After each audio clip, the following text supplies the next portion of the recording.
Good day, everyone. Welcome to our YouTube channel. So, our topic for today is Nature and Effects of Obligations.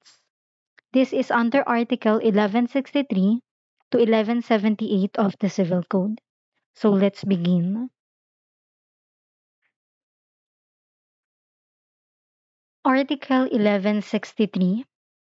Every person obliged to give something is also obliged to take care of it with the proper diligence of a good father of a family, unless the law or the stipulation of the parties require another standard of care. So dito sa Article 1163, ang obligation dito is to give. So anong ibibigay? So ang binabanggit sa Article 1163 ay ang obligation na ang ibibigay ay mga specific or determinate thing. So meron kasi tayong pwede kasi ang ibibigay is specific or determinating o kaya naman generic thing or indeterminate thing. Pero ang binabanggit nitong Article 1163 is mga obligation to give is specific or determinate thing.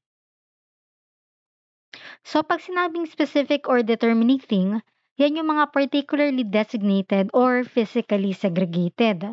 So for example, a Toyota car with a plate number ABC123.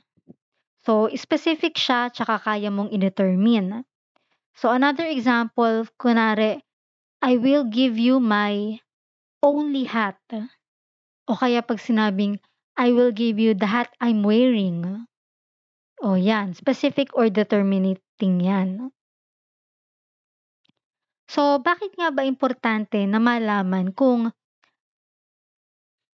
importante na malaman natin kung specific or determinating ba ang ibibigay natin o generic or indeterminating. Kasi pag specific or determinating, hindi mo siya pwedeng palitan unless na lang pumayag yung creditor. So, we have an illustration here. So, for example, si Pedro sabi niya kay Maria, Maria, I will give you my Toyota car with a plate number ABC123. So, pwede bang bigyan ni Pedro si Maria ng Toyota car pero hindi gano'n yung plate number? So, the answer is no. Pag specific or determinating, kailangan kung ano yung sinabi mong ibibigay mo, yun talaga yung ibibigay mo. So, kung pumayag si Maria na kahit na hindi Toyota car with a plate number ABC123, edi pwede. So, kung generic or indeterminating naman, paano kung sinabi ni Pedro, Maria, I will give you Toyota red car. So, pwede ba kahit anong red car basta Toyota? So, pwede.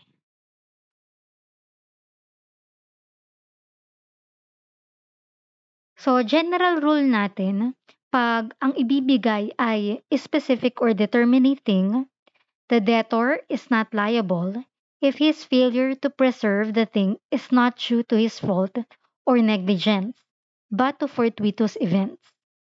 So, ibig sabihin lang nito, no one should be liable for fortuitous event. So, ano ba itong mga fortuitous event? Ito yung mga event na hindi natin inaasahan.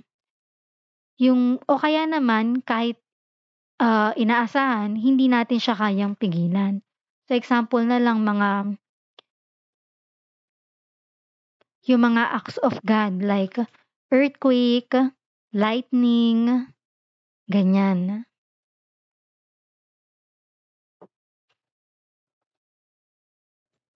So, to illustrate, meron din tayong illustration. So, for example, sabi ni Pedro, so specific ang bibigay ni Pedro ha. Maria, I will give you my Toyota red car with the plate number ABC123. So, for example, nagkaroon ng kidlat, nasunog yung kotse. Liable pa ba si Pedro? Kailangan niya pa bang ibigay yung Toyota red car with the plate number ABC123? So, ang obligation ni Pedro extinguished na. Kasi general rule, no one shall be liable for fortuitous events. So, paano naman kaya kung ang case is generic or indeterminating ang ibibigay? Sabi ni Pedro, Maria, I will give you a red car. O kaya, a red Toyota car.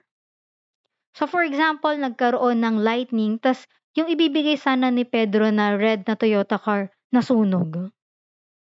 Liable pa rin ba si Pedro? Oo, hindi pa rin na-extinguish yung obligation ni Pedro. Kasi, sabi nga, genus nunquam perit. So, genus never perish. So, madami pa rin namang red Toyota car. So, pwede pa rin kahit bumili na lang si Pedro ng Toyota car na red kasi nasunog nga yung ibibigay niya.